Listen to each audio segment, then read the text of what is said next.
Hey there, I'm Marv, and tonight I'm going to tell you the entire story of the Great Wall of China.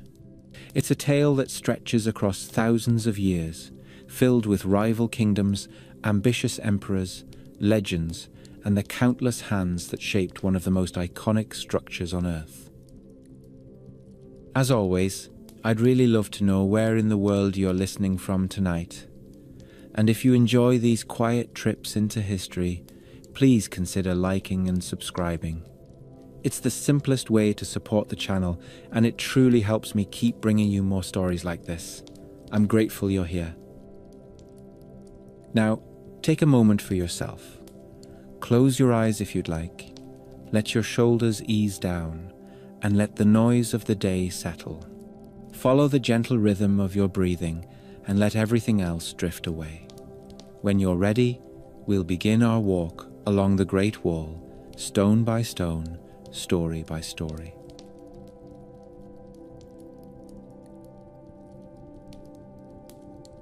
In the deep past of northern China, long before anyone spoke of one great wall, there was only a patchwork of fields and hills, of river valleys and empty grassland that seemed to run without end.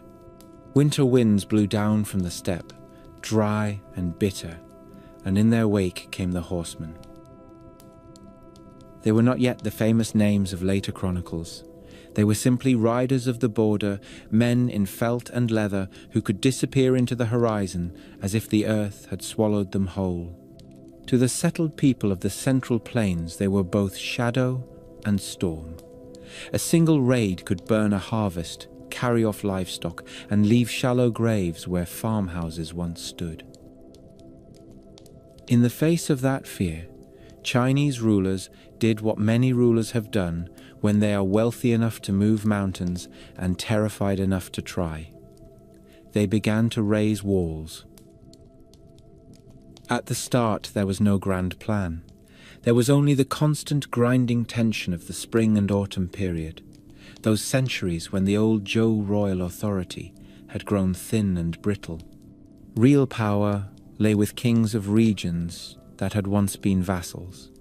Chu, Qi, Jin, Qin, and a dozen lesser states watched each other with suspicion that never quite slept. Each ruler measured his enemies in spears and grain and horses and wondered what might hold them at bay. One of the earliest to attempt an answer was the state of Chu in the south. Chu was a strange hybrid among Chinese states. It straddled the line between the refined culture of the Yellow River and the lush, wilder lands of the Yangtze Basin. Its kings adopted Zhou rituals, but its songs and myths spoke with a different accent. When the Chu court faced dangers from the north, it turned its attention to the mountains. High in the ridges that marked the northern boundary of Chu, labourers began to stack rough stones into embankments and parapets. This was not yet the elegant brickwork that later ages would know. These early walls were blunt and practical. Stones of irregular shape were fitted together, soil and gravel stuffed in the gaps, timber frames hammered into place where the slope was steepest. The structure that rose there was called the Fang Cheng, the square wall, an enormous fortified enclosure that crowned the mountains like a stony crown. To the men who built it, it must have seemed both tedious and terrifying work. They dragged rock up crude tracks cut along the slopes. Their shouts echoed in ravines. Below, the forests and valleys stretched back toward the heartland, where their families planted millet and rice. Above, the ridgelines went on and on toward enemies they had never seen but whose threat had driven them into this thin air. It was a wall not against barbarians, but against rival Chinese states that knew exactly what those forests and rivers were worth. Far to the east, along the shores of the Bohai Gulf, the state of Qi was wrestling with the same problem in its own way. Qi was a maritime power, wealthy from salt and fish, but its back was exposed to the north and west. In that direction lay rough highlands and nomadic riders. Early in its rise, Qi began to cast stones upon those ridges. The Qi Wall ran along the hills of what is now Shandong, a jagged line of earth and stone that overlooked the coastal plains. Later generations would treat it as a curiosity, a kind of ancestor of the Great Wall, but for the Qi artisans who dug its foundations, there was nothing romantic about it. They tamped earth with heavy rammers, piling up rammed soil into sturdy embankments. Where the ground was rocky, they laid uncut stone. On top, they raised wooden palisades and simple towers that could hold a handful of men with bows. When patrols walked those parapets, they were not thinking of some future wonder of the world. They were watching the smoke on the horizon, the glimmer of metal in the distance, the signs that another state had sent men to probe their defenses.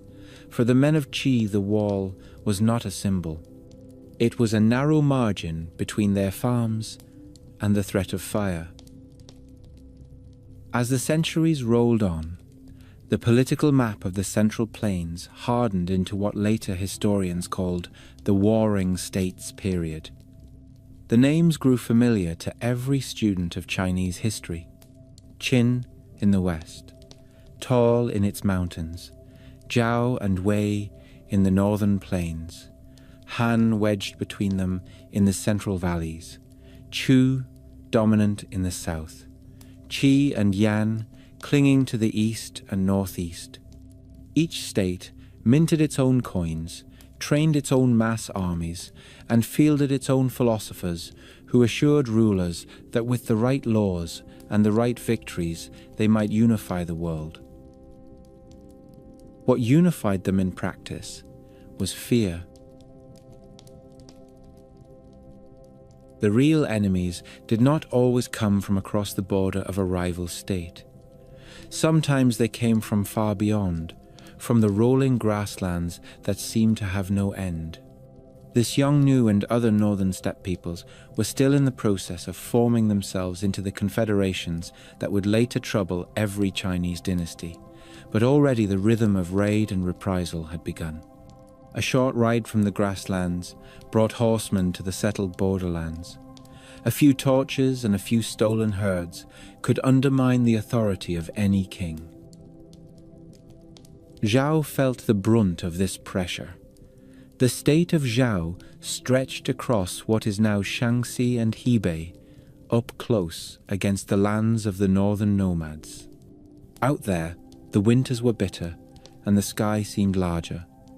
Zhao generals understood that if they wanted to hold their northern commanderies, they needed more than isolated forts. They needed a continuous line. So Zhao built. From the plateau above the Yellow River, men were sent north, carting earth and timber. The walls they raised were different in tone from the old walls of Chu and Qi. By the time Zhao rulers undertook their grand projects, military thought had advanced. Reforms in many states had created professional armies and sophisticated siegecraft. Zhao walls were higher, thicker, and more carefully planned. They were placed not only on peaks, but along the edges of gullies and at narrow passes where a few men could hold off many. A traveller who walked along a freshly built Zhao wall would have seen tamped earth packed in layer upon layer, like a cake of pale soil. Wooden posts were driven into the mass to help bind it. At intervals, square towers rose above the parapet, their tops open to the sky. Smoke beacons would later rise from their corners in times of alarm, but in ordinary days they served as watch posts and resting spots. At the foot of the wall, sometimes, a shallow ditch channeled rainwater and discouraged climbing. The state of Yan, further northeast, faced its own stark choice.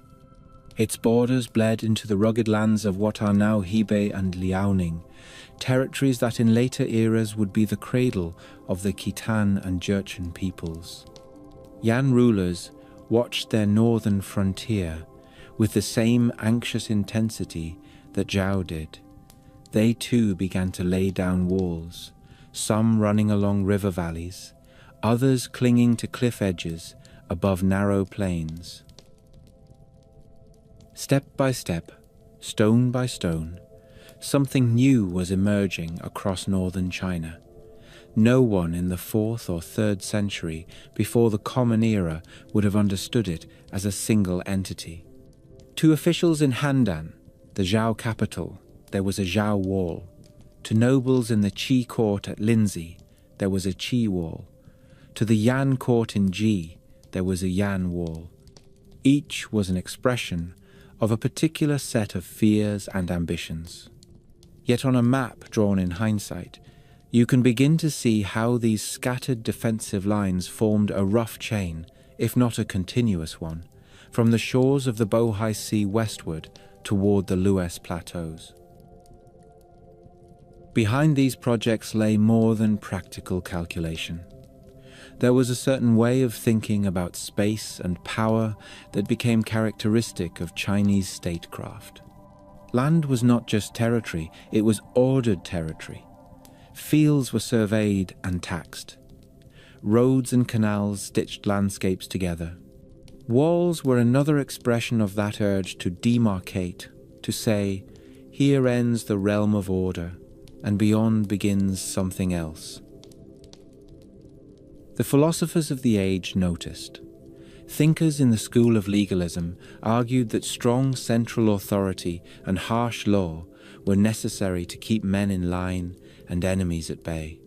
For them, massive public works were themselves a tool of statecraft. To draft tens of thousands of labourers, feed them, transport them, and coordinate their efforts over many months was to prove that the state could bend the lives of its subjects as it pleased. There were costs that did not appear in the elegant bamboo records. A farmer who spent a season hauling earth to a distant wall was a farmer who did not tend his own field. A young man who died of exposure on a rocky ridge was one less son to carry a family forward. The early walls were thick with such invisible sacrifices. In folk songs and tales that survive only in fragmentary form, one hears hints of that resentment. There are snatches of lyrics about boys taken from ploughs and set under the lash, about brides who waited beside empty beds while their husbands marched north and never came home. In the countryside, storytellers embroidered these complaints into legend. They took the hard fact of a wall and adorned it with ghosts and miracles. One fireside tale spoke of a section of stone that cried at night, weeping with the voices of the dead. Another told of a guardian spirit who walked the parapets when the moon was high, counting the souls buried in the foundation. The details varied from village to village, but the message was the same. Walls were not just inanimate structures. They were hungry, and their appetite was for human lives. As the Warring States era intensified, walls began to multiply not only against outsiders, but between Chinese neighbors. A ruler who had invested heavily in a new defensive line could be tempted to rely on it, to let diplomacy harden into obstinacy, confident that stone would compensate for shrewdness. In practice, these walls were often breached or bypassed. A general could always find an unguarded valley or persuade a gate commander to open the way. Yet the prestige of such constructions only grew. Perhaps nowhere is the connection between wall building and political ambition clearer than in the story of Qin, the western state that would one day found an empire. Qin began as a border kingdom, a place of rugged uplands and tough farmers. Its rulers took pride in their martial spirit. They adopted legalist reforms early and used them to train relentless armies. Qin confronted threats from two sides. To the east lay rival Chinese states. To the north and west lay tribes that rode out of the Ordos Loop of the Yellow River. In response, Qin leaders combined aggressive conquest with careful fortification. They threw up walls not only at the teeth of mountain passes, but also along river bends, where the water itself formed part of a barrier. These early Qin constructions would later be absorbed and expanded, but even at this stage, they showed a distinctive character. They tended to run along high ridgelines, exploiting the natural steepness to make the work of attackers misery.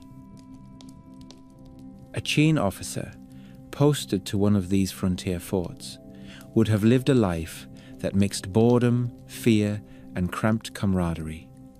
He would have watched the seasons change along the wall. In spring, snowmelt swelled streams below and turned the clay beneath the parapets to thick mud. In summer, storms rolled out of the northwest, with lightning that cracked along the peaks and left the air sharp with the scent of ozone. Autumn brought crisp days and long shadows, and with them the likelihood of raids as nomad bands moved their herds. Winter pinched everything under cold so deep that men who kept watch on the tower tops wrapped themselves in every scrap of cloth they could find and still could not feel their fingers. As much as walls shaped the lives of soldiers, they also shaped the imagination of those who governed them. When rulers sat with their ministers and unrolled maps on wooden tables, the walls were the most visible features after rivers and mountains. Each segment represented years of labor, piles of treasure, and a statement of intent. To propose abandoning a wall was to admit weakness. To propose building a new one was to demand sacrifices from subjects who were already weary. What no one fully grasped at the time was that these separate experiments in fortification were creating a template that future generations would make into something larger. When a Zhao engineer decided that it was practical to build an embankment of tamped earth 5 or 6 meters high along a certain stretch, he was unconsciously participating in a larger story that would unfold long after his lifetime. When a Chu king ordered a square fortress built atop a mountain, he was adding one more stone to an idea that would one day circle a continent. For the people living beside these early walls, however, the horizon of concern was much narrower. A farmer in a border village saw only that soldiers had come to requisition carts and animals. A young conscript saw only the climb ahead of him and the weight of the baskets of soil he had been told to carry. A commander stationed at a gate saw only the next season, the next inspection, the next rumor that came in with traders from the north. At dusk, when the light faded from the hills and the outlines of the walls softened in the gathering dark, another kind of reflection sometimes took place. A soldier who had walked the parapets all day might sit on a stone and listen to the wind. He might run his hand along the packed earth and think about how many hands before his had done the same. The wall connected him not only to his comrades, but to generations of labourers and sentries who had lived and died along this same line. He could not know that scholars in future centuries would argue over the exact dates of construction or measure these ruins with satellite images. He did not care. For him, the wall was both his prison and his duty. It kept enemies out, perhaps, but it also kept him in.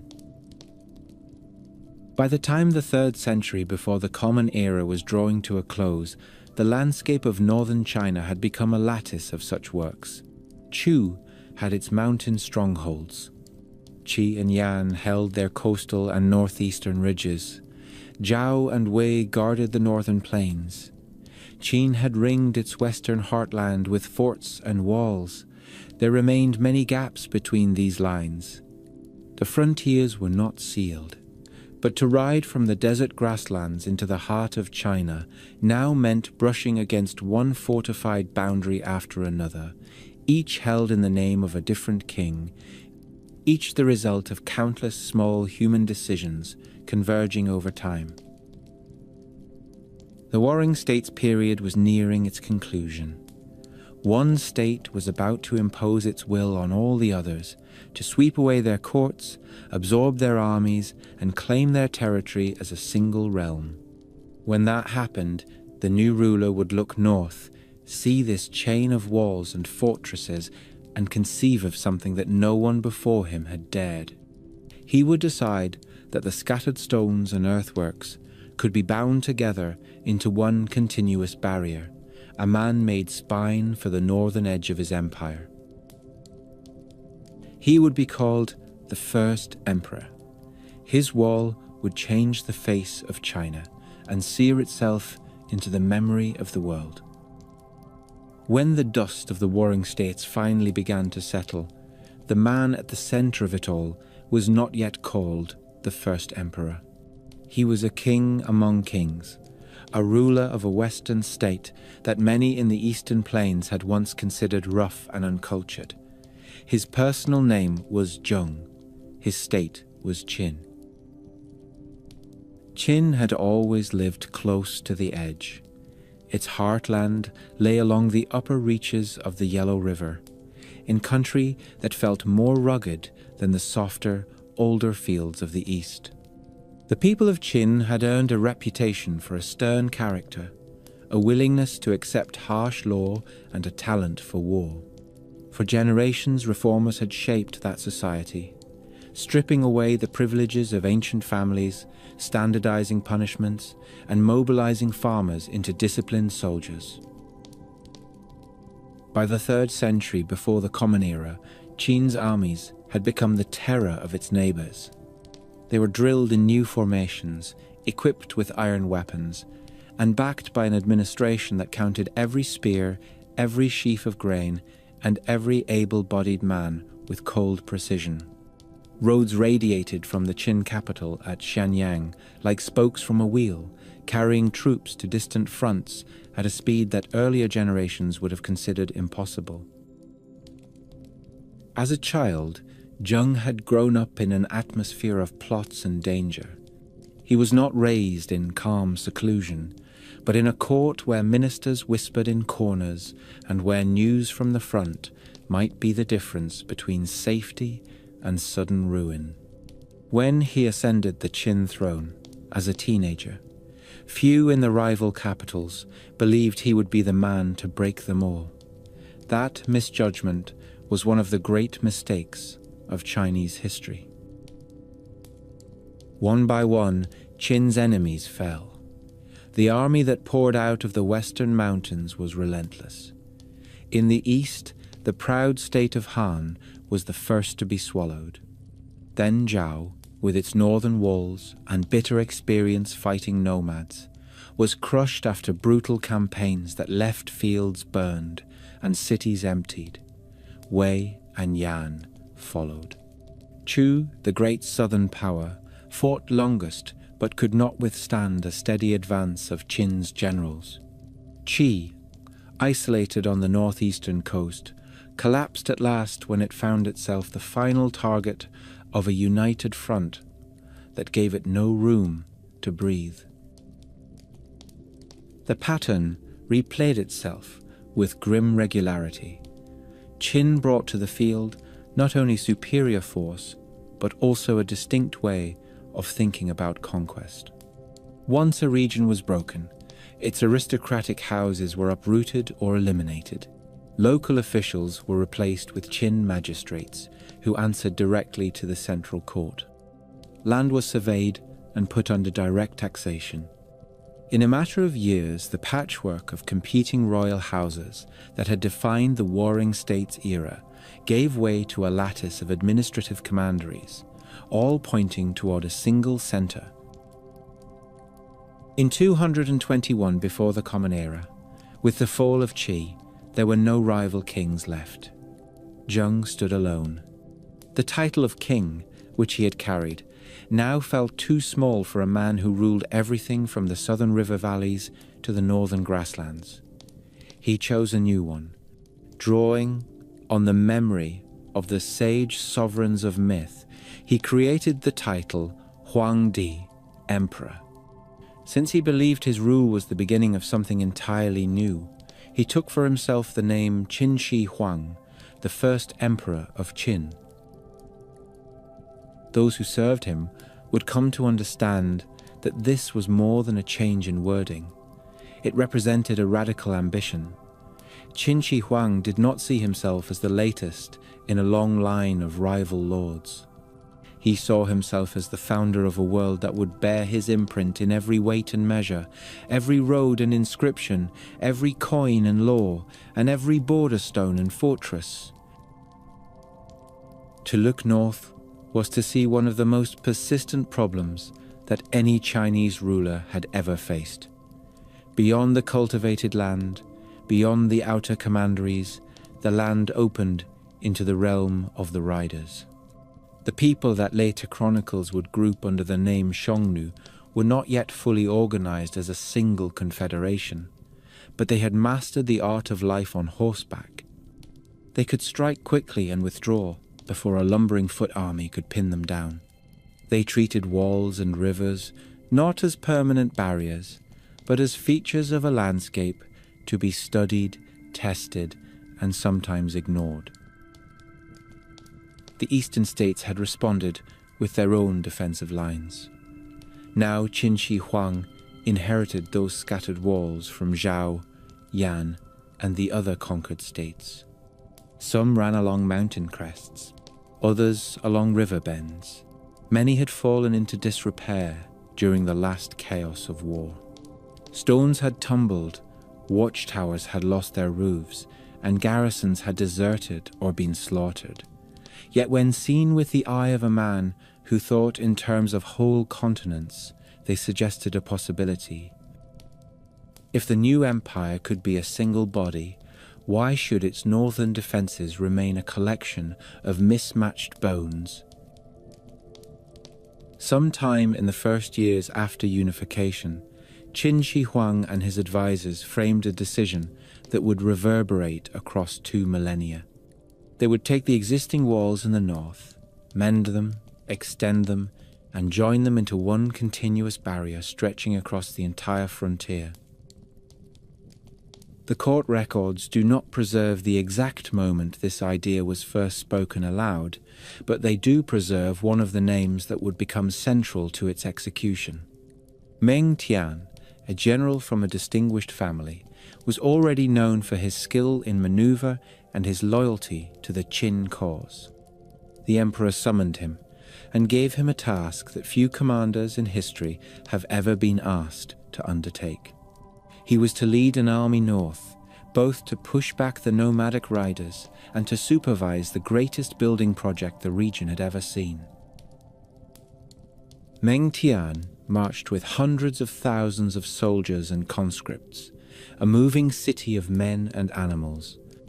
They carried with them not only weapons, but also tools for digging and ramming, coils of rope, wooden forms for shaping earth, and the plans that Qin engineers had sketched out in the central ministries.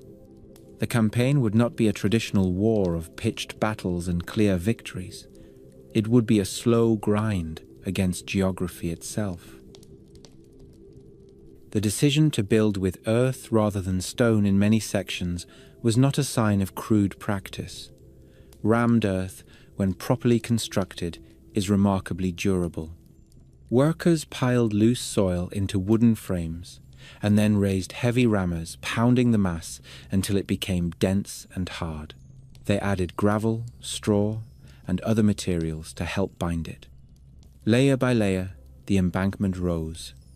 When the forms were removed, the cross-section of the wall showed thin strata, like the interior of a cake.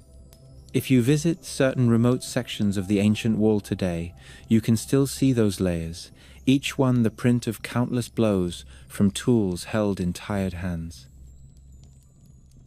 In mountain regions, where stone was abundant, builders used whatever lay near.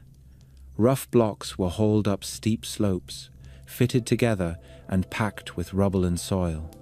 The wall did not follow a simple straight line. It wound along ridges, dropped into saddles, and climbed again, always seeking the path that gave defenders the highest ground and the widest view. Along its length rose watchtowers, square and purposeful. They served as observation posts, barracks, and signal stations. In times of alarm, fires kindled on the tower, tops could carry a message many kilometers in a single night, each beacon answering the next in turn. The language of those flames was understood from one garrison to another. 2 fires might mean a patrol of horsemen had been sighted. A line of many towers aflame might mean a large invasion force. Speed of communication was as important to the wall's effectiveness as the height of its parapets. Behind the engineering details lay the human cost. The manpower required to create such a structure was enormous. Contemporary accounts, amplified by later tradition, speak of hundreds of thousands of laborers. Many were conscripted peasants sent from their home districts as corvée labor, the labor tax that could be demanded in lieu of money. Others were soldiers assigned to construction as part of their service. Still others were convicts, criminals whose sentences had been commuted to years of work on the frontier. For the families who watched their sons and husbands march north, the wall must have felt as much an enemy as any nomad. The journey to the work sites was itself an ordeal. Men marched long distances on foot, carrying tools and supplies. They reached regions where winters were longer than they were used to, where the wind cut through their clothing and where the soil itself seemed hostile. Once there, the labor was relentless. Crews moved in rhythms set by the overseers. Men dug foundations and carried baskets of earth and stone up ramps that grew longer as the wall climbed higher. They swung rammers in unison, the weight rising and falling with a dull, steady sound. When supplies failed, they ate less. When tools broke, they improvised. There were no days off in the modern sense, only brief pauses when weather or exhaustion made work impossible. Many did not survive. Exposure, disease, accidents, and simple weariness took their toll. The number of deaths recorded in later narratives may be exaggerated, yet no careful historian doubts that the cost in lives was staggering. Burial was often a hurried affair. Men who died near the wall might be interred in shallow graves close to the construction site. Over time, stories grew that their bodies had been used as part of the wall itself, mixed into the earth, turned into mortar. Whether literally true, in particular cases or not, the image captured a broader emotional truth. The wall stood on a foundation of human suffering. Out of that suffering came legend. One tale that took hold in the popular imagination during later dynasties was the story of Meng Jiangnu. According to the most familiar version, she was a young woman whose husband was seized and sent north to work on the wall. When months passed with no word, she set out to find him. She traveled a vast distance on foot, asking questions in one village after another, following the trail of rumors and marching labor gangs. When at last she reached the frontier, she learned that her husband had died at the work site and been buried there. Overcome with grief, she wept at the foot of the wall for days. Her sorrow was so deep that heaven answered. A long section of the wall collapsed, revealing the bodies of the dead. In some tellings, she leapt into the sea afterward, her life spent. In others, the first emperor himself tried to claim her, only to be confronted and shamed by her devotion. Historically, Mengjiangnu almost certainly did not exist as described. The story took shape over centuries, with details altered and added by storytellers. Yet it says something important about how ordinary people experienced the grand designs of emperors. To them, the wall was not a purely noble monument. It was the site where loved ones vanished and never returned. The collapse in the legend was a wish fulfillment, a sacred act of protest that no court petition could safely deliver. While the laborers worked their way across mountain and desert, Qin Shi Huang focused on the larger pattern of his realm. He standardized coinage, weights, measures, and even the axle width of carts so that roads and vehicles would fit together across the empire. He ordered the carving of new characters into the bones of the written language so that the script in one province matched that of another.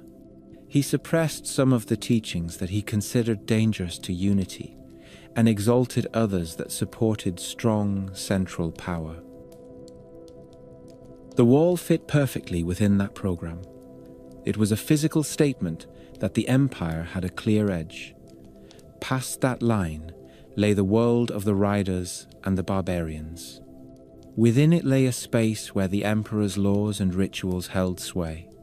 To cross that border without permission was a crime. To guard it was an honor and also a burden. General Meng Tian did not content himself with building alone. His forces pushed out into the Ordo's Loop, driving the steppe riders further north and west. This expansion allowed the wall to be placed in a position where it could better protect key river valleys and routes.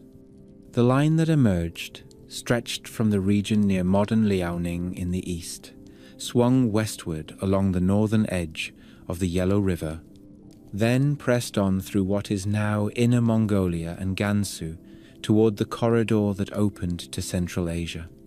It was not exactly the same line that later dynasties would favor, but it was rooted in careful attention to terrain and threat. Ancient texts, when interpreted in light of modern archaeology, suggest that the Qin Wall and its immediate successors extended for thousands of kilometers. In sheer distance, it was a colossal undertaking, yet it remained largely invisible to most of the people whose lives it shaped. A farmer in the Yangtze Basin might live his entire life without seeing it. A merchant in the old capital of Luoyang might hear only vague reports from traders who had passed through garrison towns at the frontier. In that sense, the wall was like many great structures of empire. It loomed enormous in strategic thinking and in the imperial imagination, but it was remote from everyday experience unless one happened to live nearby. Inside the court, there were always debates about cost. The treasury was not bottomless. Every conscript sent north was a worker who could not build canals or roads elsewhere. Every granary that fed frontier garrisons was grain not sold in markets. There is some evidence that high officials sometimes urged the emperor to restrain his appetite for vast projects. Qin Shi Huang was not inclined to listen. He burned with a broader fear. In his mind, threats came from all directions. There were enemies recalled from the years of conquest. There were ghosts and spirits that he believed might resent his overreach. Above all, there was death itself.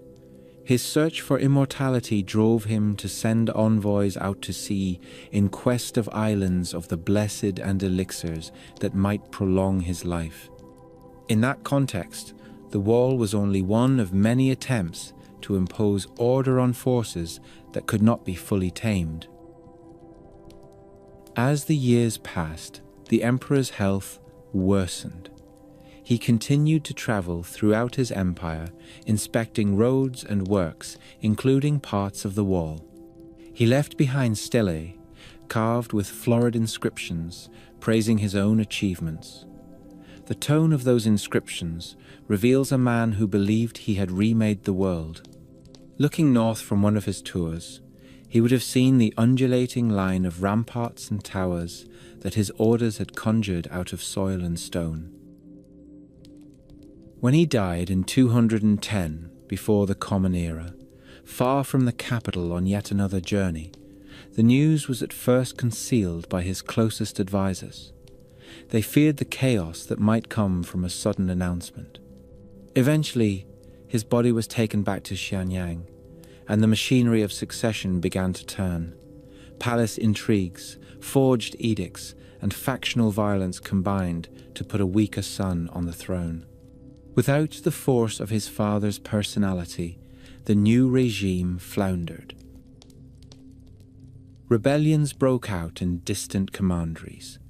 Former nobles and ambitious commoners alike saw an opportunity to overturn the strict order that Qin had imposed.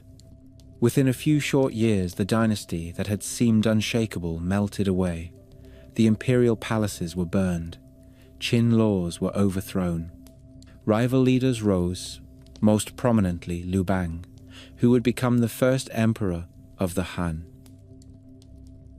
Out at the frontier, the war endured. Garrisons changed allegiance. Some fortresses were abandoned, others taken over by new commanders who scratched off the old inscriptions and replaced them with their own. The structure itself remained, a sullen presence in the landscape. The Han rulers who followed would make crucial decisions about how to use and reshape that inheritance. They could not ignore the old problem of the northern riders, nor could they afford to neglect the vast, now fragile line of works that Qin Shi Huang had built at such cost. In the next stage of the story, those choices would carry the wall out of its first imperial incarnation and into a new role along the routes that led to the deserts and kingdoms of Central Asia. When the Qin state collapsed, it did not take the wall with it. Stones do not care who signs decrees in the capital. The embankments and towers that had been thrown up under the first emperor's orders still clung to the ridges and river bends of the north. What changed, in the early years of the Han, was the meaning that rulers attached to them. Liu Bang, the peasant-born rebel who emerged victorious from the civil wars that followed Qin's fall, came to power with a very different temperament from his predecessor. Where Qin Shi Huang had been austere and obsessed with control, Liu Bang was rough-spoken, pragmatic, and suspicious of grandiose projects that drained the countryside. He had seen firsthand how resentment at forced labor and heavy taxation had fueled revolt. When he took the imperial title as Gaozu of Han, he and his advisors looked for ways to lighten the burden on farmers. One of the obvious targets for retrenchment was the great apparatus of construction that Qin had operated. In the early Han decades, many labor gangs were sent home. The government relaxed some of the more brutal legal codes. For a time, the wall faded somewhat in the hierarchy of imperial priorities. It remained in place, manned at key passes and watched over by local commanders, but the central court devoted more energy to stabilizing internal politics than to extending a line of earth and stone into the wilderness. The northern frontier did not, however, become any less dangerous just because the central state chose to look inward. In the very years when the Han court was trying to find its bearings, the tribes to the north were undergoing their own transformation. The people the Chinese chronicles lumped together as Xiongnu, who had been a collection of loosely related clans in earlier centuries, were coalescing into a more cohesive confederation under a charismatic chieftain named Modu Chanyu. Modu had seized power by killing his father and eliminating rival chiefs. He had then set about bringing other steppe peoples under his authority. The society he commanded was still organized around herds, horses, and portable felt tents, but its political structure had become more unified. That unity gave the Xiongnu more leverage than previous generations of steppe riders had enjoyed. As Han Gaozu and his successors debated policy in their halls, the Xiongnu tested the northern borders. They rode south of the old Qin walls, probed the weak spots, and sometimes struck deep enough to threaten settled commanderies. On one famous occasion, Gaozu himself led an army to confront them, and found his forces lured into a trap, surrounded near a place called Baideng. For several days his troops were encircled by Xiongnu horsemen. Only when weather and diplomacy intervened did the siege lift. Gaozu returned to the capital, shaken and more fully aware of how dangerous his northern neighbors could be. The response of the early Han rulers was twofold. On the one hand, they reinforced certain existing fortifications and maintained garrisons at key points along the frontier. On the other, they pursued peace through a policy that came to be known by the phrase Heqin, a harmonious union. Under this approach, the court offered the Xiongnu a mixture of tribute and royal marriages. Han princesses were formally married to Xiongnu leaders, and shipments of silk, grain, and other goods were dispatched north. In return, the Xiongnu agreed, in principle, to keep the peace. It was, in effect, an attempt to purchase stability. The walls that Qin had built continued to stand, but for a generation the Han court treated them as part of a wider negotiation rather than as a solitary shield that could solve the northern problem by itself. One can imagine garrison commanders along those ramparts, reading the proclamations that announced new treaties, and wondering, with the skepticism of men who had seen many campaigns, how long this particular peace would last. For a few decades, the arrangement held well enough. The empire recovered from civil war. Fields were cleared and planted. Trade revived. Emperors Wen and Jing of Han presided over what later historians would remember as an age of relative frugality and calm. The wall was repaired where weather or neglect had taken a toll, but there was no push to extend it dramatically. Then a new ruler came to the throne, and the mood changed. Emperor Wu of Han, who ruled in the 2nd century before the Common Era, was cut from a different cloth than his cautious predecessors. He was ambitious, confident in the resources of his state, and increasingly impatient with arrangements that seemed to concede parity to nomad chiefs. The Heqin policy had not stopped Xiongnu incursions. Raids continued, sometimes reaching deep into Chinese territory. In Wu's mind, this was intolerable. He decided that the empire would go on the offensive. The northern frontier would no longer be a place where Han forces simply absorbed blows and tried to buy time. It would become a stage on which the state projected its power into the steppe and beyond. Early in his reign, Emperor Wu commissioned a young courtier named Zhang Qian to undertake a mission that would open the Han to lands far beyond the desert frontier. Zhang Qian was sent west, with instructions to find friendly tribes that might be persuaded to ally with Han against the Xiongnu. The journey did not go as planned. Zhang was captured by the very people he had been sent to undermine and held for years. He eventually escaped and continued into Central Asia before being captured again on his return.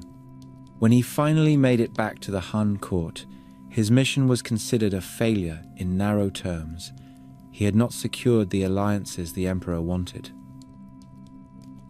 Yet, Zhang Qian brought back something else, something that would shape the destiny of the frontier and the wall that guarded it.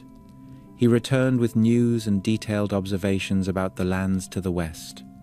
He described fertile river valleys in the region we now call the Tarim Basin, cities built near oasis springs, and rival kingdoms that traded horses, jade, and cloth. He told of routes that led beyond, toward Bactria, and the realms touched by Greek influence. His accounts revealed that the deserts and mountains beyond the Han frontier were not empty. They were filled with peoples and polities that could be engaged, traded with, and, in some cases, dominated. Emperor Wu grasped the significance. If the Han state could project force into what became known as the Hexi Corridor, the narrow chain of river valleys and oases that stretches along the northern edge of the Tibetan Plateau towards Central Asia, it could control the passage of goods and ideas between East and West. It could also use that corridor to outflank the Xiongnu, threatening them from new directions. The offensive that followed was one of the great campaigns of Han history. Generals such as Wei Qing and Huo Kubing led armies north and west, striking at Xiongnu strongholds, seizing key ground and pushing the frontier outward. The fighting was brutal and costly. Soldiers marched across open grasslands and cold plateaus, relying on their own discipline more than on fixed defenses. They endured temperature extremes, supply shortages, and the constant danger of being enveloped by horsemen who knew the terrain far better than they did.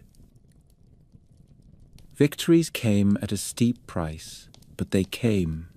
Step by step, the Han extended its hold over the Hexi Corridor.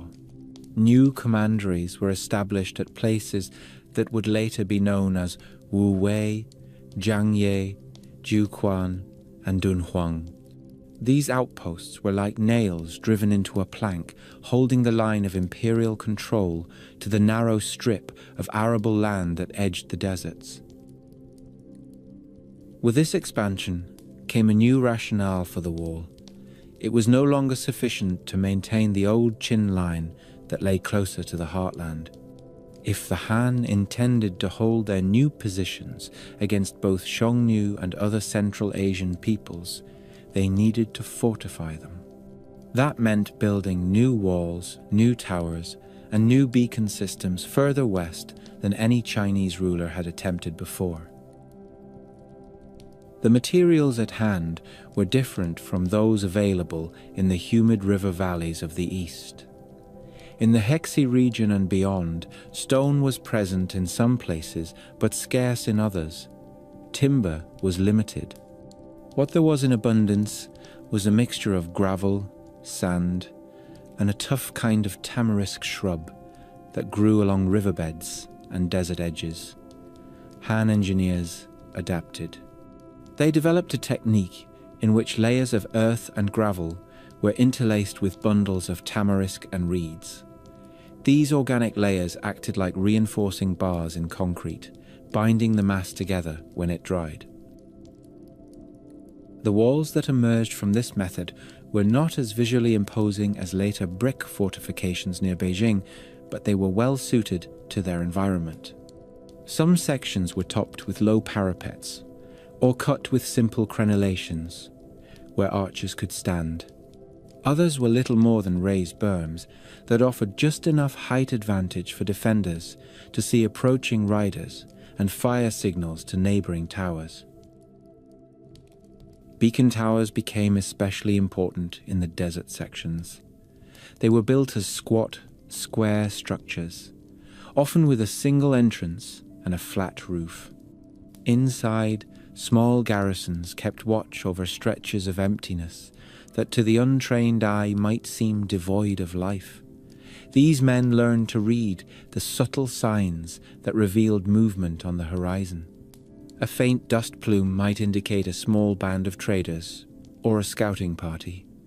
A larger, more persistent cloud might mean an army. When danger was perceived, the tower crews lit fires of dried brush mixed with other materials to create dense smoke. At night, flames alone served as the signal. The distance between towers was calibrated so that each station could see its neighbor.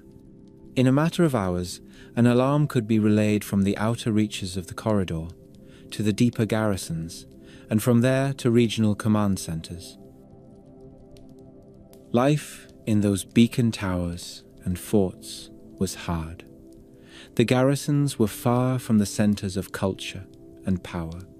Supplies had to be carried in on pack animals or carts over long, exposed routes. Water was a daily concern. In some areas, wells could be dug near the wall. In others, soldiers depended on carefully managed cisterns that trapped and stored seasonal rains or snowmelt. The soldiers themselves were a mix of seasoned professionals and men sent to the frontier as a form of punishment or exile. Some had families in nearby fortified settlements. Others were bachelors, with no connection to the land beyond their duty. They passed the time between patrols by repairing walls, tending animals, and gambling with whatever tokens they could fashion from bone or scrap. They carved graffiti into the earthen surfaces, drawing simple pictures or scratching characters that named their units and home districts. Archaeologists in modern times have uncovered wooden slips and documents preserved in the dry air near those old posts. These records give a remarkably intimate glimpse into the routines of the frontier guards. They show officers tallying rations, noting illnesses, detailing minor disciplinary infractions, and reporting on weather and strange sights. There are complaints about cold and boredom, requests for extra clothing, and lists of tools that need replacement. All of it underlines the fact that, for the men who physically inhabited the wall, the grand sweep of imperial strategy translated into the granular realities of daily life. Gathered behind this frontier line, trade began to flow. Under Emperor Wu and his successors, caravans started to move regularly along the corridor that Zhang Qian had first described. They carried silk, lacquerware, and other products of Chinese workshops westward. In return, they brought back horses, jade, and eventually exotic goods and stories from as far away as the lands touched by the Mediterranean. The routes were never a single road, but rather a web of paths that rose and fell in importance with political conditions. The walls and forts that the Han built along their stretch of that web provided a measure of security and control. At Dunhuang, near the western end of the main corridor, a fortified outpost stood as both a military base and a gateway. To pass west of it was, in a sense, to step beyond the traditional limits of what most Chinese thought of as their world. Yet with time, that sense of periphery softened. Generations of officials, merchants, monks, and soldiers came to view the wall not just as a barrier, but as a frame through which the empire could look out and engage with others on its own terms. The story of the Han Wall is not a simple one of linear advance. There were reverses as well as gains. After Emperor Wu, the state had to reckon with the costs of his aggressive policies. The treasury had been strained by years of campaigning. Taxes had risen. In some regions, peasants had been driven to the edge by the demands of conscription and grain requisition. Later, Han emperors trimmed military budgets and sought to recover a measure of the earlier cautious balance. The Xiongnu, too, adapted. They shifted their patterns of movement and pressure, sometimes attacking weak points far from the newly fortified corridor. At times they splintered into rival factions, some of which sought alliance with the Han against others. In certain periods, the Han court even settled surrendered groups inside the frontier as a buffer, granting them land in return for service. These shifting arrangements made the frontier a zone of constant negotiation and recalibration. Even in times when the central government pulled back from full-scale desert campaigns, the walls and forts remained. They might be undermanned, their plaster cracked, their beacon fires cold for long stretches. Then a new flare-up in the steppe, or a change in court politics, would bring fresh troops and renewed attention. The eastern segments of the old Qin wall, closer to the heartland, underwent their own transformations. Some stretches fell into ruin when new lines of defense made them redundant. Others were incorporated into local administrative systems. A village might grow up next to a convenient wall segment and use its base as a foundation for houses or storage sheds. Farmers might dismantle parts of the rampart to use as fill for terraces. In these ways, the structure ceased to be solely a military object and became woven into the fabric of ordinary life. Meanwhile, the idea of the wall entered the cultural vocabulary of the Han elite. Poets and essayists used its image to evoke both strength and distance. To be sent to the frontier, to live beyond the passes, became a recurring theme in literature. Officials who fell out of favor at court sometimes found themselves assigned to posts in remote garrisons along the line. Their letters home spoke of long winters, haunting winds, and the ache of exile. The administrative apparatus that supported the wall grew more sophisticated as well. Chains of command connected frontier units to regional governors, and from there to ministries in the capital. Annual reports flowed back along the same routes that carried grain and weapons out. Those reports documented not only military matters, but also the condition of the fortifications themselves. A leaky roof in a tower, a collapsed section of parapet, a bridge washed out by spring floods, all became items for bureaucratic concern. In the first century of the Common Era, during what historians call the Eastern Han period, the empire experienced both renewal and strain. The court moved east to Luoyang after a palace fire. There were efforts to revive the vigor of earlier reigns. At the same time, powerful landholding families accrued more and more local influence, and peasant discontent simmered beneath the surface. In the northwest, beyond the wall, the Han attempted to maintain a protectorate over the western regions.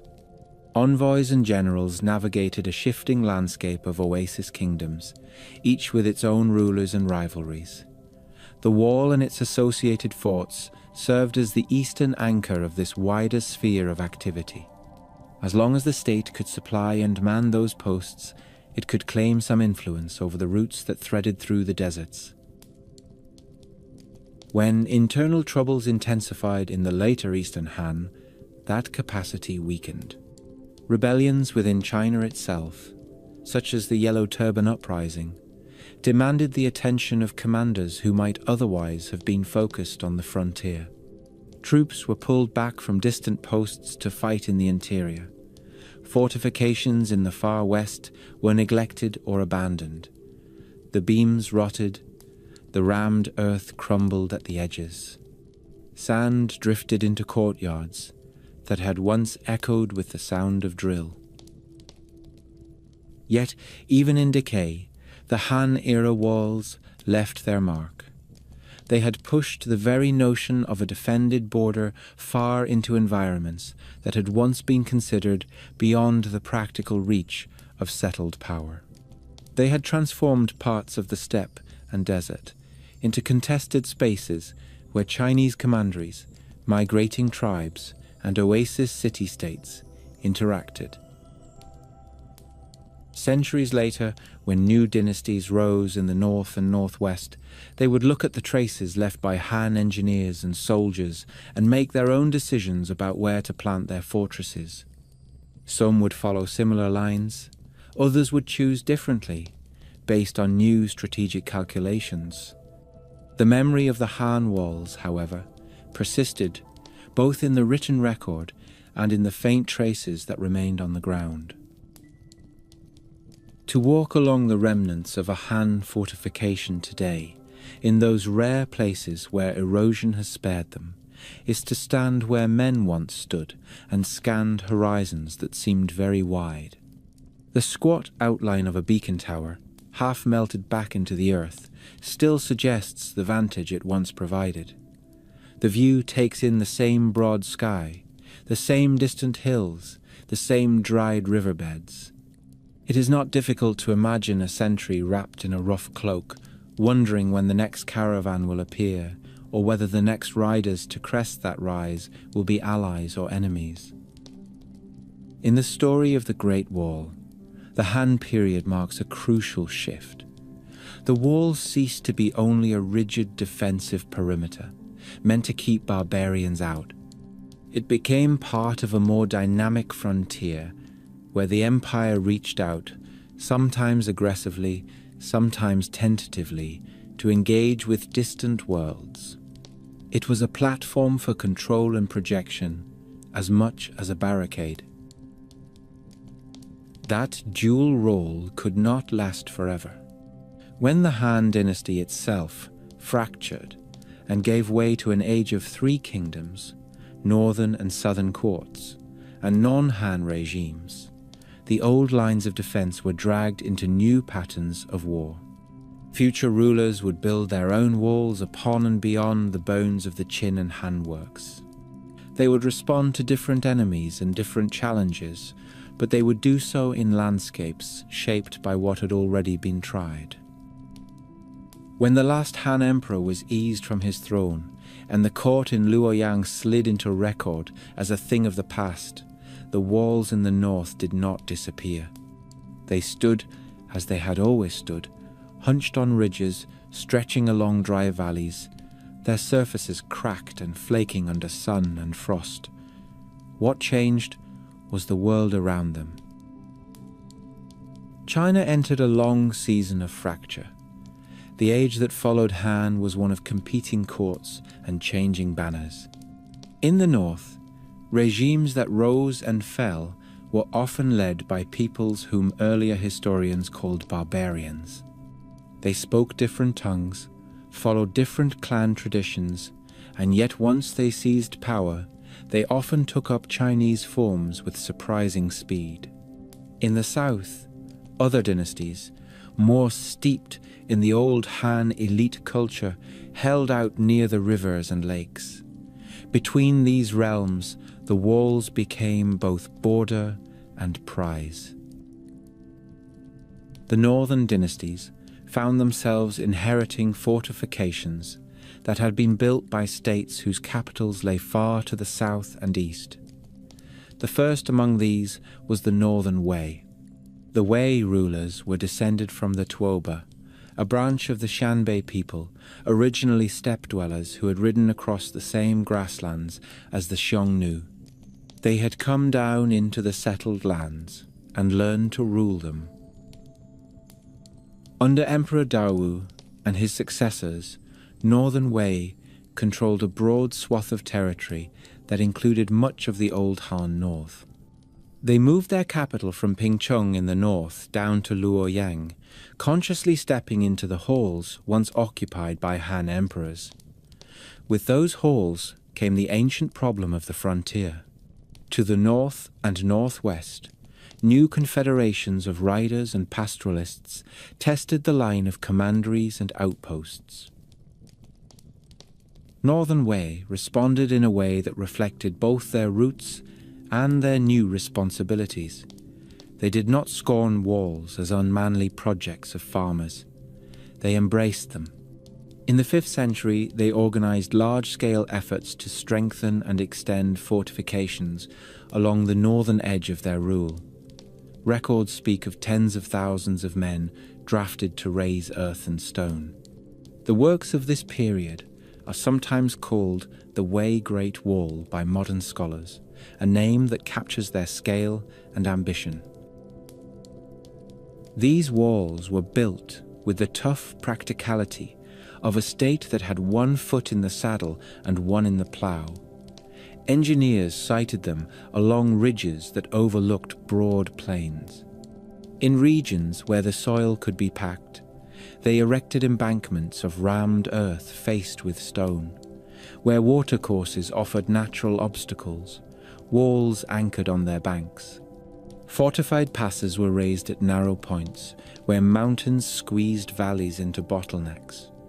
Those gates were barred with heavy timber doors and ringed with towers that bristled with watchers. The men who guarded those lines knew both sides of the frontier. Some had grown up in settled villages and now wore the armor of the Wei army.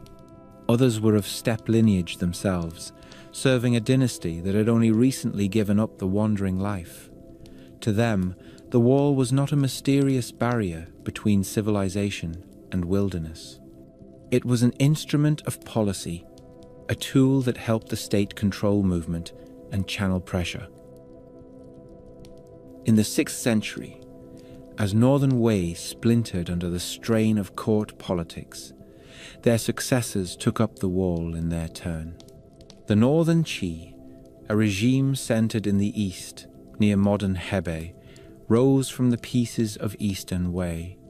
They faced an immediate and pressing danger from the north in the form of the Ruran, and later the Turkic Khaganates, powers that had learned how to organize the riders of the steppe into formidable war machines. Northern Qi rulers, aware of how vulnerable their plains were to sudden raids, invested heavily in fortification. They ordered a chain of walls and military colonies built along the northern frontier of their realm. Laborers dug trenches and raised embankments across hundreds of kilometers. In some regions, there were double or even triple lines, with the outer wall acting as the first tripwire and the inner works providing deeper protection. Here again, the familiar pattern repeated itself. The labor demands were immense. Men and materials were diverted from other uses. The images that survive in chronicles are of rulers determined to buy security with earth and sweat, even as ministers warned of exhaustion at home.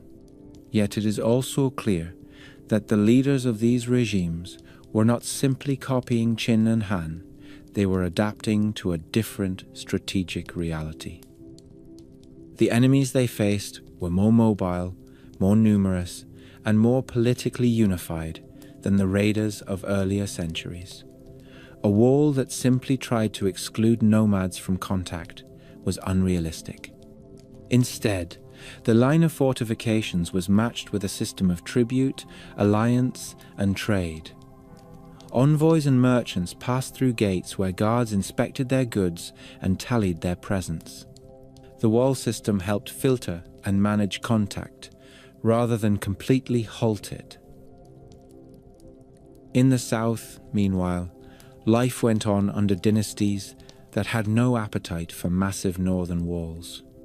The Liang, Chen, and others that followed one another in the lower Yangtze region worried more about river defenses and local rebellions than about far-away steppe incursions.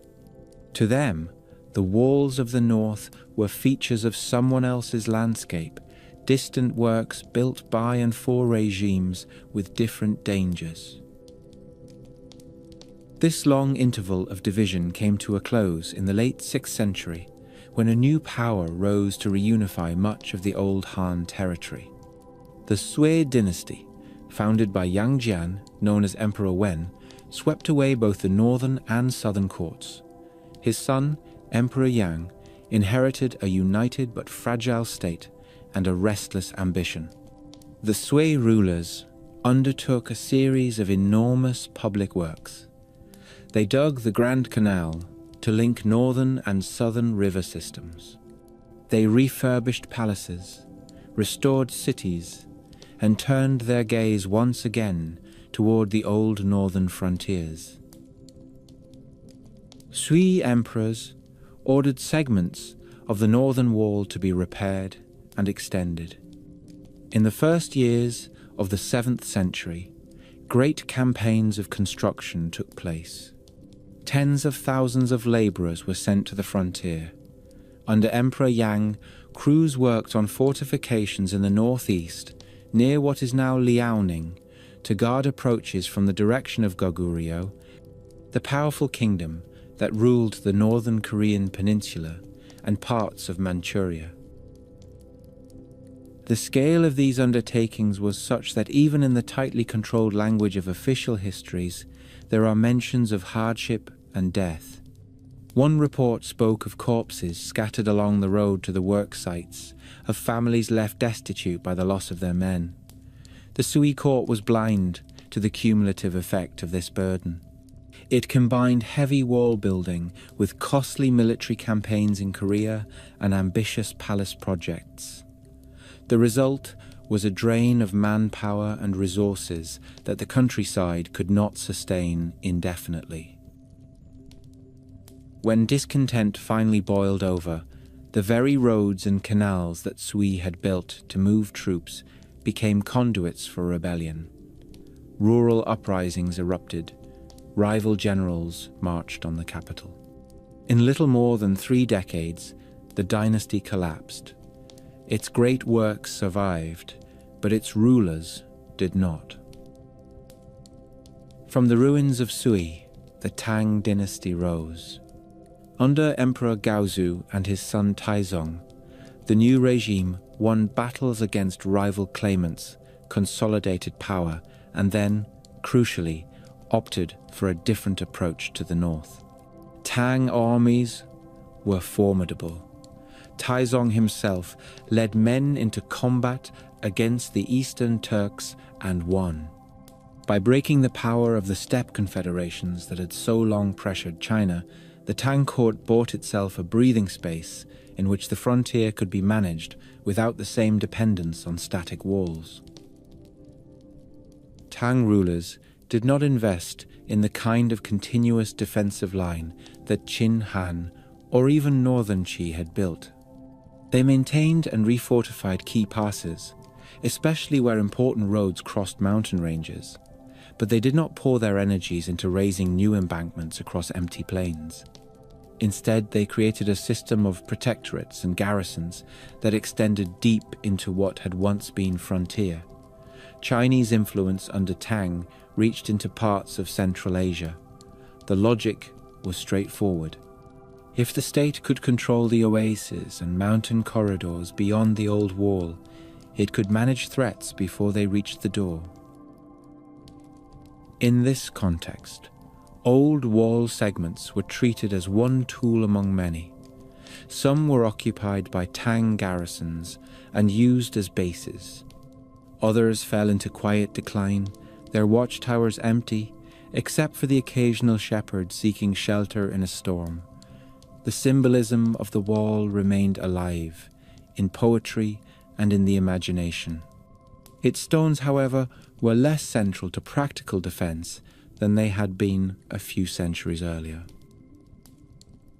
The world beyond China was changing in ways that would soon force a reconsideration.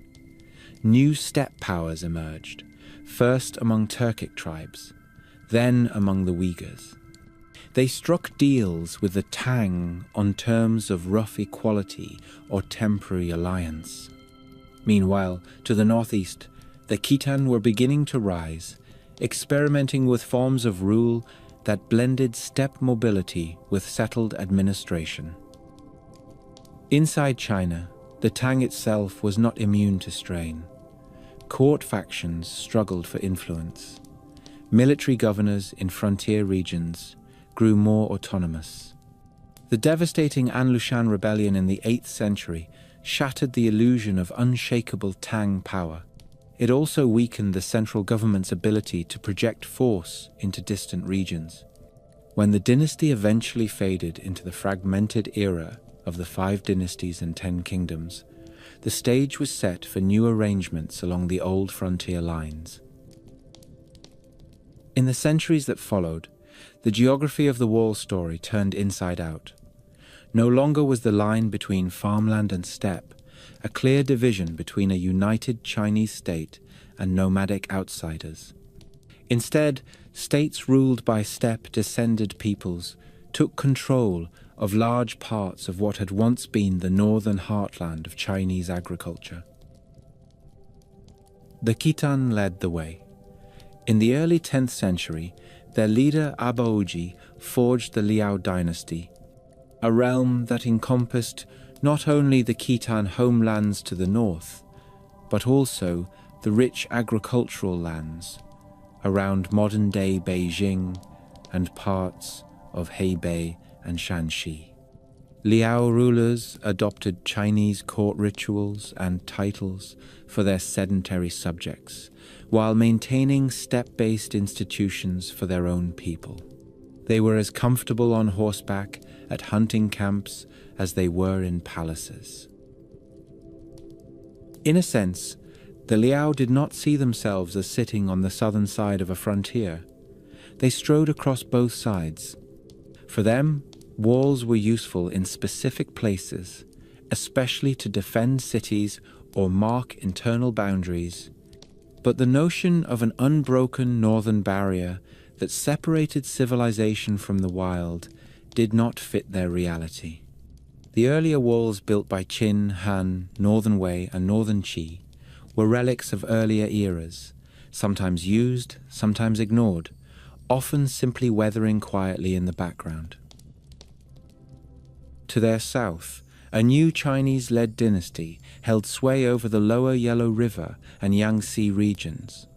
This was the Song dynasty, founded in 960 by Zhao Kuangyin, later known as Emperor Taizu. The Song court, based first in Kaifeng, presided over a flourishing of culture, commerce, and technology. It also lived with a sense of military vulnerability. The northern plains and key passes lay in the hands of Liao. Later, in the 12th century, much of that territory would pass to another steppe-influenced power, the Jurchen Jin. The Song state was compressed into the central and southern parts of the old Han realm. In this new situation, the Song thought about defense in creative ways. They lacked control over the traditional mountain gateways that anchored earlier wall systems. Instead, they strengthened city walls along rivers and canals and experimented with what might be called a water line of defense. In the flatlands of Hebei, where watercourses branch and loop, they used dikes, embankments, and flooded zones to slow cavalry. They fortified dikes and riverbanks with towers and forts, creating obstacles not of stone alone, but of mud and water. This strategy reflected the strengths of the Song state. It had a strong navy for inland rivers and coastlines, a sophisticated bureaucracy, and ample resources for building and maintaining hydraulic works. It did not have the same access to the horses and open plains that steppe-bred dynasties enjoyed. Where Liao and later Jin thought easily in terms of long cavalry sweeps and flexible frontiers, Song planners were more comfortable with fixed positions anchored on terrain features they could control. In the northeast, meanwhile, the Jurchen tribes, who had long served as clients and allies of Liao, began to assert themselves.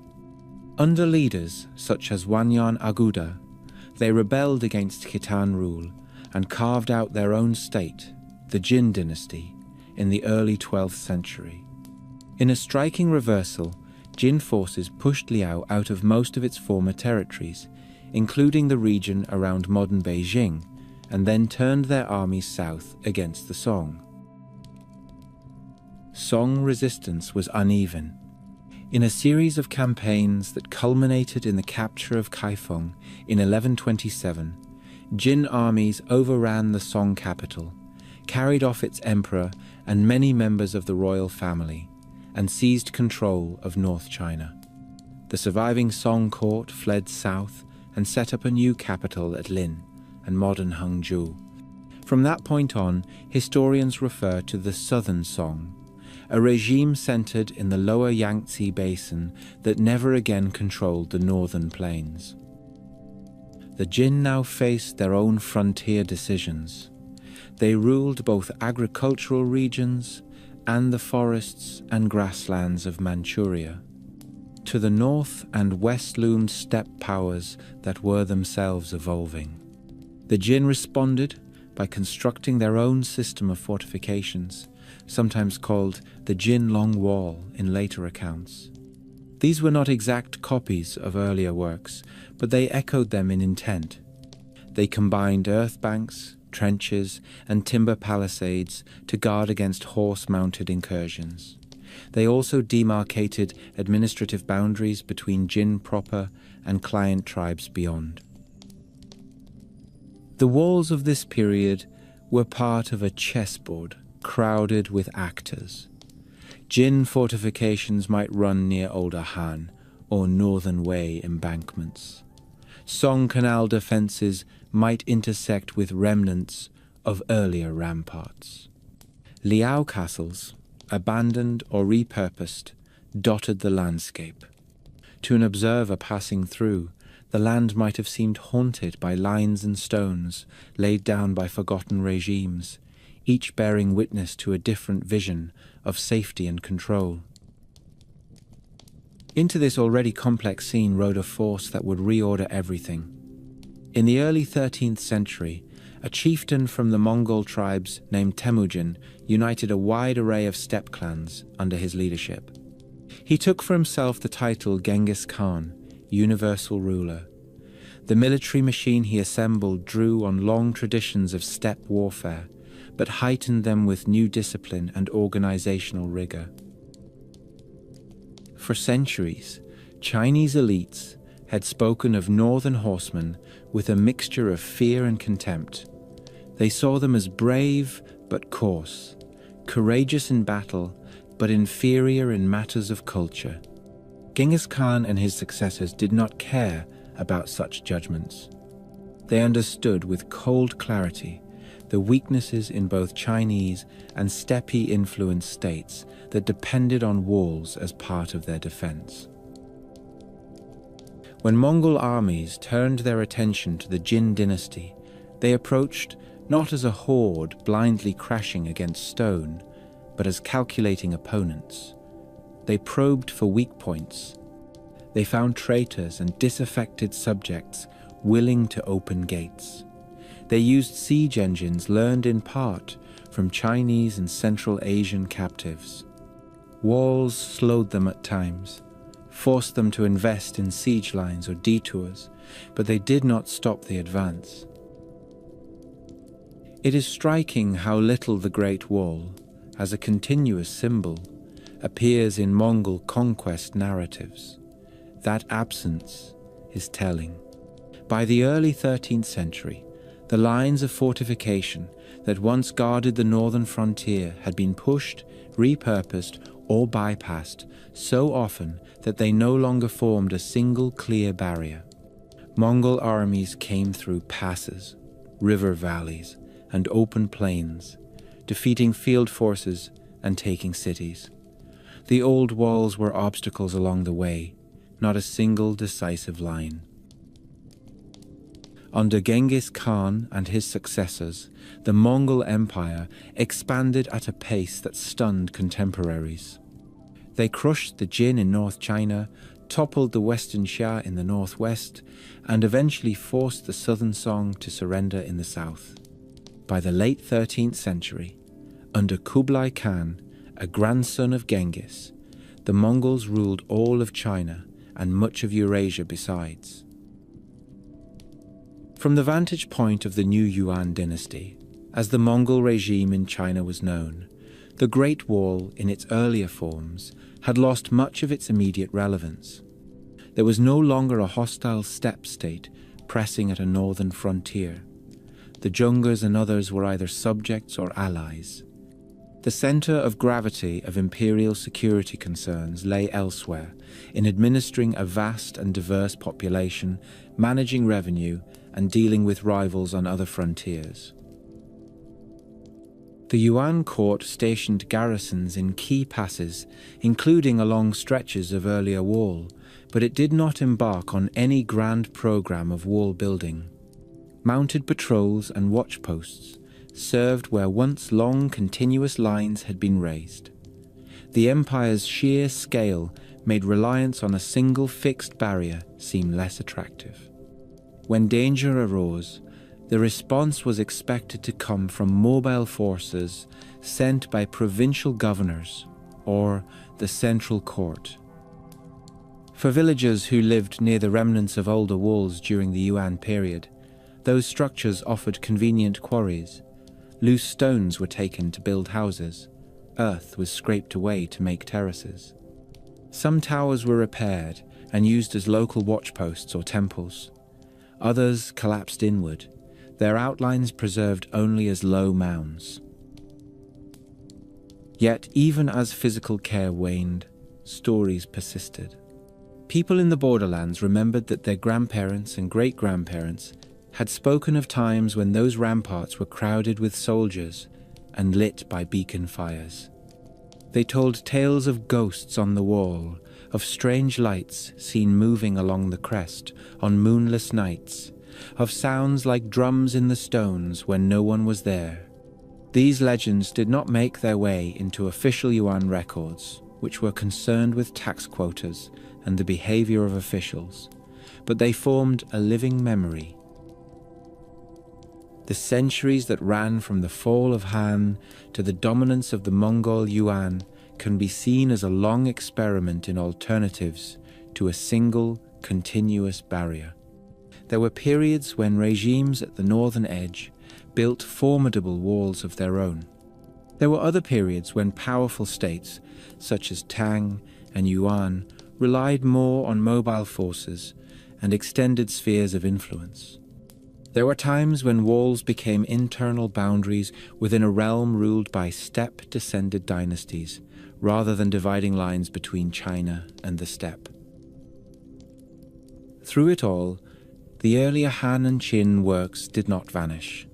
They persisted as traces, sometimes clear, sometimes faint. New walls overlapped old ones, like palimpsests in stone and earth. When a later dynasty would decide to stake its future on fortifying the north once more, it would be building not in a blank landscape, but in one shaped by these layered histories. In the 14th century, as the Yuan began to falter under the weight of rebellions, natural disasters, and factional strife, there were men in the Central Plains who dreamed of a return to native rule. They would succeed in building a new dynasty, the Ming, that would once again make walls central to its answer to the northern question. The memories of steppe conquest, Mongol rule, and the limits of earlier strategies would guide their choices when they turned their attention back to the long, broken line of the frontier. When the Mongol Yuan dynasty finally buckled under the combined weight of rebellion, drought, and palace intrigue, their fall did not look like a single decisive moment. It was more like a series of cracks spreading through an old jar.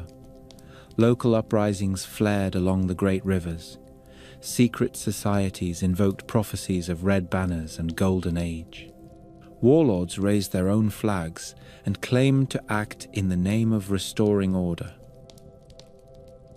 Among the many rebel leaders who moved through that violent landscape, one man began in the very lowest rank of Chinese society. Zhu Yuanzhang was the orphaned son of peasants from Anhui, a boy who had watched his family destroyed by famine and conscription. He spent part of his youth as a wandering monk, begging for food, then joined a rebel band almost by necessity. In a world that seemed to have come loose from its moorings, he brought a hard intelligence and an iron will. Over years of campaigning, Zhu turned a ragged insurrection into a disciplined army. He fought not only the Mongol authorities, but rival Chinese rebels. Step by step, he secured the lower Yangtze region, grain-rich and commercially vibrant. In 1368, he claimed the imperial title, took the reign name Hongwu, and proclaimed the beginning of the Ming dynasty. Within a few decades, his forces and those of his successors pushed the last Mongol courts north of the Great Wall. For a moment, the old picture seemed reversed. There was once again a native Chinese dynasty in control of the central plains and southern heartlands. The Mongol elite withdrew to the steppe, where they regrouped as separate khanates. Yet the memory of Mongol rule was fresh. Ming rulers had seen what riders from the north could do when a Chinese state faltered. That memory hung like a dark cloud over the early decades of the new dynasty. Hongwu, a ruler formed by hardship, did not place the wall at the center of his defensive policy. At first, he preferred to rely on a system of military colonies known as tuntian. Soldiers and their families were settled on land close to frontier zones where they farmed and trained. They served as both food producers and defenders, anchored to the soil. The logic was straightforward. A force that fed itself would be less of a drain on the central treasury and could respond quickly to local threats. Even in this period, though, the Ming court did not ignore older fortifications. Existing walls from earlier eras were refurbished in places. At critical passes, such as Shanhaiguan at the eastern approach of the old lines, garrisons were reinforced. At Juyongguan, the gateway northwest of Beijing, repairs were made to ensure that any Mongol counterattack would find a prepared defense. The difference lay in emphasis. Hongwu was more concerned with rebuilding the tax base, restoring agriculture, and establishing a clear administrative structure than with launching a single grand northern project. The dynasty's relationship with the wall changed under his son. Zhu Di, who took the reign name Yongle after wresting the throne from his nephew, was a very different figure. A vigorous commander, he had spent years posted on the northern frontiers, leading campaigns against Mongol forces. He had seen the open plains and the old ramparts with his own eyes. When he became emperor, he did something that shaped the geography of the state for centuries. He moved the primary capital from Nanjing on the lower Yangtze to Beijing in the north. This decision brought the court physically closer to the frontier than any Chinese ruling house had been since the days of the early Han. From the walls of the new imperial city, the distance to the grasslands was a matter of days on horseback rather than weeks. The move signaled that the Ming intended to face the northern question head-on, not from the relative comfort of a southern seat. Around Beijing, Yongle ordered the strengthening of existing defenses. The city itself was encircled by impressive walls, towers, and moats. Beyond, the passes leading through the Yan mountain range were fortified. Stone and brick began to appear more frequently as primary materials. Where previous dynasties had often relied on rammed earth alone, the Ming increasingly used brick to face their walls, creating a smoother, tougher surface, less prone to erosion. During Yongle's reign, and that of his successors, there were also periods of vigorous action beyond the wall. Ming generals led expeditions into the steppe to strike at Mongol encampments. Some years saw the northern cavalry beaten back and scattered. Other years saw Ming columns overextended and harried on their retreat. The frontier remained fluid. What tipped the balance toward a renewed focus on the wall proper was not a single inspiring vision, but a disaster. In 1449, during the reign of the Zhengtong Emperor, the Ming court made a catastrophic miscalculation. Encouraged by certain advisors, the young emperor decided to personally lead a large army against a powerful Mongol leader named Isan. Despite warnings from experienced officials, he marched north from Beijing with many of the best troops of the capital region. The campaign ended in a calamity remembered as the Tumu Crisis. Near a place called Tumu Fortress, the Ming army was drawn into an unfavorable position, its supply lines stretched, its forces poorly coordinated. Yizen's cavalry enveloped the column. In the ensuing battle, the Ming army was annihilated. The emperor himself was captured. Several senior ministers and generals died. The psychic impact of Tumu on the Ming state was immense. For the first time since the dynasty's founding, a reigning emperor had fallen into enemy hands. The court in Beijing, suddenly, without its sovereign and stripped of many top commanders, scrambled to put defenses in order. Yizen advanced toward the capital but ultimately withdrew, unable to breach the hastily prepared defenses or sustain his position so far from his base. In the aftermath, the Ming elite asked hard questions about their vulnerability. The lesson that many drew was that they could not afford to expose their heartland to open field disasters. Defensive lines properly constructed and staffed would have to carry more of the burden of security.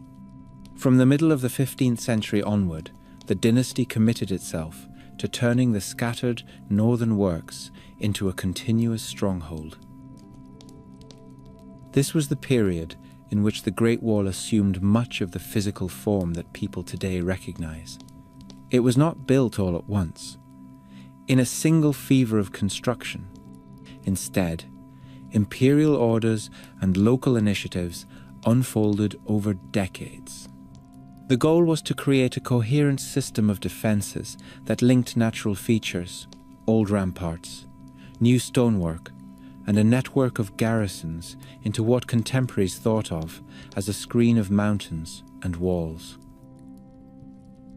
The Ming organized their northern defense around what were called the 9 frontier commands, or the 9 border garrisons.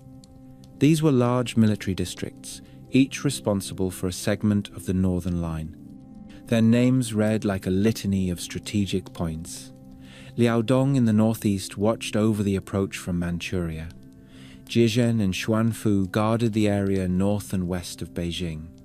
Datong, Shanxi, Yansui, Ningxia, Gansu, and others covered the long arc that stretched westward along the edge of the Ordos and beyond. Each command maintained fortresses, smaller forts called castles, beacon towers, and stretches of wall. These were connected by roads that ran behind the main line, facilitating the movement of troops and supplies. The wall itself, where fully realized, became a complex structure rather than a simple barrier.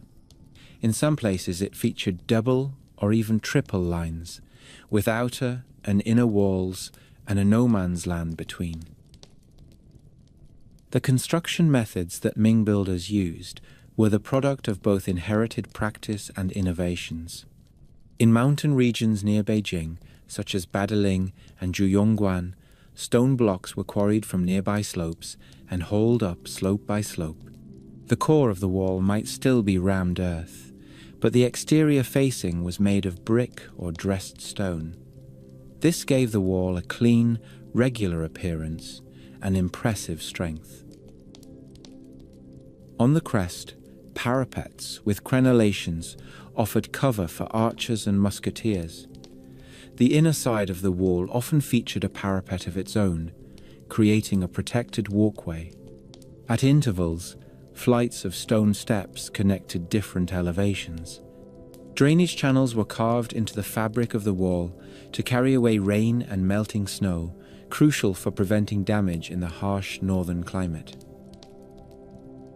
Watchtowers, spaced at regular distances where the terrain allowed, rose above the wall line. Some were square and squat, others more tall and slender. They served as lookout points and small barracks. Larger towers, sometimes called enemy towers, projected out from the wall face to provide flanking fire along the curtain. At key passes, massive gate forts included courtyards, storage rooms, and command offices. Supplying all this stone and brick required a logistics system of remarkable scale. Kilns were built near construction sites to fire bricks. Lime for mortar had to be prepared in quantity. Timber for scaffolding and roofing was cut from distant forests and transported in. Grain to feed the workers and troops poured in from the interior provinces. Each segment of wall represented not only the labor of the men who laid the bricks, but the work of farmers, carters, smiths, and craftsmen hundreds of kilometers away. There is a tendency, when looking at the Ming Great Wall in photographs, to think of it as a single continuous masterpiece. In reality, it was more uneven.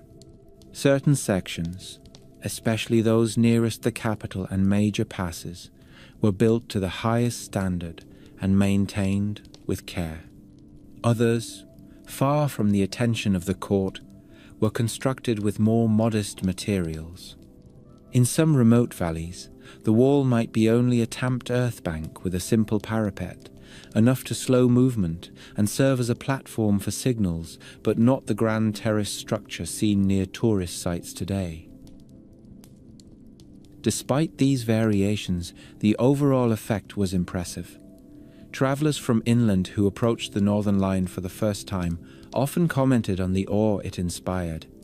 To see the wall snake along a ridgeline and then vanish into distant haze is to grasp, even if only for a moment, the scale of the Ming investment.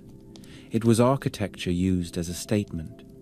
Here, the state seemed to say, is where we stand. Yet bricks and stones were only one part of the story. The human life along the wall was perhaps even more revealing. The soldiers stationed in the border commands formed a distinct community within the Ming order. Many units were hereditary. A man whose father and grandfather had been frontier guards might inherit their place in the roster. His family would live in a nearby military colony, growing some of their own food, marrying into other border families, and spending most of their lives in sight of the ramparts. Conditions varied from sector to sector. In some areas, especially where local commanders were competent and honest, rations were sufficient, training was regular, and units maintained a reasonable level of readiness. In others, corruption ate away at pay and supplies. Officers might pocket silver meant for their men, leading to shortages. Soldiers might be forced to seek outside work during slack periods, taking up small trades or even renting themselves out as laborers to farmers. Frontier society developed its own culture.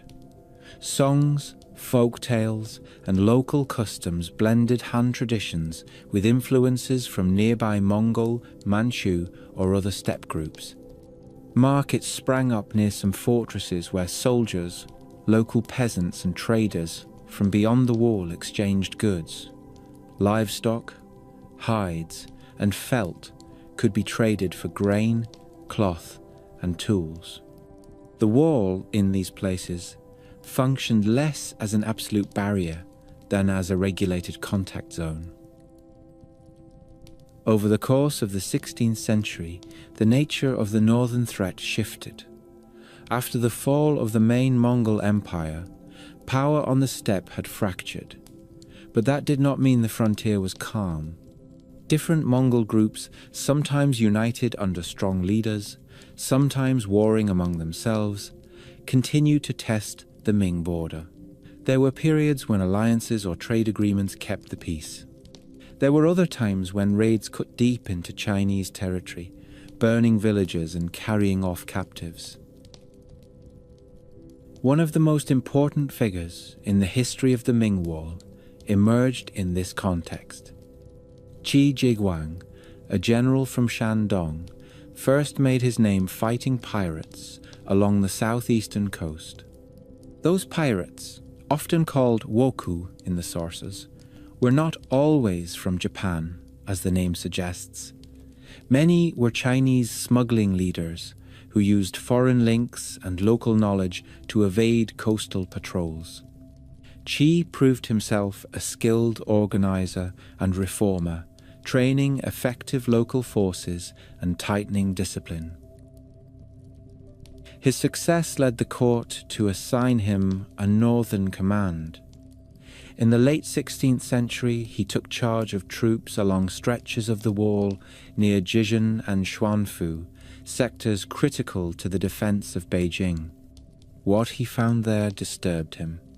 Many units were understrength. Training was lax. Equipment was outdated. Some soldiers were more familiar with farm tools than weapons. Corruption had hollowed out the frontier system. Qi responded with characteristic energy. He reformed recruitment, supplementing hereditary units with carefully selected new men. He improved training, insisting on regular drills and clear tactics. He designed new types of fortifications and advocated for strategic use of the wall in combination with mobile forces. His writings on military affairs, compiled into manuals, reflected an understanding that the wall by itself was never enough. It was a platform from which to operate, not a magic shield. Under his direction and that of other capable generals, key sections of the wall were strengthened. Cannon were mounted on towers. Signaling systems were refined. Patrol routines were regularized. Qi's reforms did not eliminate the vulnerability of the northern frontier, but they did postpone disasters and gave the Ming a measure of resilience at a time when internal and external pressures were mounting. The image of the wall in Ming consciousness had also begun to shift. It was not only a functional structure, but a symbol of the dynasty's resolve. Court poets wrote verses that praised its length and endurance. Officials standing on its towers composed essays about loyalty and vigilance. The idea that the wall represented the outer boundary of Chinese civilization took root yet again, even as the reality on the ground remained more entangled. From the vantage of the present, it is tempting to see this as a straightforward story of national defense. For Ming subjects living through it, the picture was more complicated. A border farmer who saw soldiers from a nearby fortress buying vegetables in his village might not think of grand civilization struggles. He thought of prices and taxes and the possibility that a poor harvest would leave his family hungry. A Mongol trader who entered through a gate to sell horses and wool might be less concerned with cultural divides than with whether the officials at this particular pass would allow him to leave with the silver he had earned. Nevertheless, the wall was there in the background, its stones holding more than they might seem to at first glance. They held the accumulated decisions of emperors who, after Tumu, refused to send armies deep into the steppe without strong safeguards. They embodied the labor of a society that, for all its poetry, knew the cost of being caught unprepared. As the 16th century gave way to the 17th, the Ming state began to fray. Floods and droughts struck the heartland. Silver shortages disturbed the currency. Factions at court paralyzed decision-making. Peasant uprisings broke out in various provinces, some of them coalescing into large movements under leaders who promised a more just order. At the same time, on the northeastern fringes beyond Liaodong, a new power was emerging among the Jurchen tribes under Nurhaci and his successors. These men, who would later take the name Manchu, built their own military machine and contested Ming control of the northeast. They took fortresses in Liaodong, undermining the eastern anchor of the wall system. The Ming response was uneven, hampered by internal turmoil. While brave officers and soldiers continued to defend sections of the wall with real courage, the larger system that supported them was faltering. Eventually, as rebel forces under Li Zicheng approached Beijing from within and Manchu armies waited beyond Shanhaiguan from without, the fate of the dynasty turned on choices made at the very gate that had long been called the first pass under heaven. Shanhaiguan, the eastern stronghold where the wall meets the sea, had stood for centuries as one of the proudest examples of Ming engineering. Its thick walls and layered defenses gave confidence to those who manned it. It was here that the Ming general Wu Sangui faced a decision that has echoed through Chinese history. Confronted with Li Zicheng's rebel regime in the capital and the pressure of Manchu forces outside, Wu decided to open the gate to the Manchu leader Dogon. The Manchu armies marched through Shanhaiguan, defeated Li's troops, and moved on to occupy Beijing. In that moment, the wall served not as a barrier, but as a controlled doorway. The dynasty it had been built to protect fell. A new dynasty, the Qing, would rule from within. The structure itself did not crumble. The wall and its passes remained, their Ming bricks and towers bearing the marks of a century of intense use. Under the Qing, they would be maintained in some areas, neglected in others, and seen increasingly as relics of a previous time. But the scale and ambition of the Ming project ensured that when later generations thought of the Great Wall, it was largely these stones they had in mind. When the banners of the Qing rose above Beijing, the Great Wall entered a quieter chapter of its life. The new rulers were themselves people of the north, Manchus, who had ridden past the line of fortresses and through the very gate at Shanhaiguan. For them, the wall was not a mystical limit beyond which danger lurked. It was a structure that had served its purpose in one era and would serve different uses in another. Early Qing emperors maintained the major passes. Shanhaiguan, Zhuyongguan, Gubeiku, and other gates were garrisoned and repaired. The Manchu court still feared unrest among the Mongols and other steppe peoples, and the wall at certain points remained a useful anchor for their deployments. But there was no longer the same obsession with a continuous northern barrier. The Qing extended their authority deep into Mongolia and Xinjiang, bringing many former external enemies within. Security came more from mobile forces and negotiated hierarchies of tribute than from bricks alone. As the 18th century progressed, the wall slowly faded from the center of strategic thinking. In the lush lower Yangtze and the bustling cities of the southeast coast, merchants and scholars concerned themselves with trade, poetry, and the delicate balance of taxes and harvests.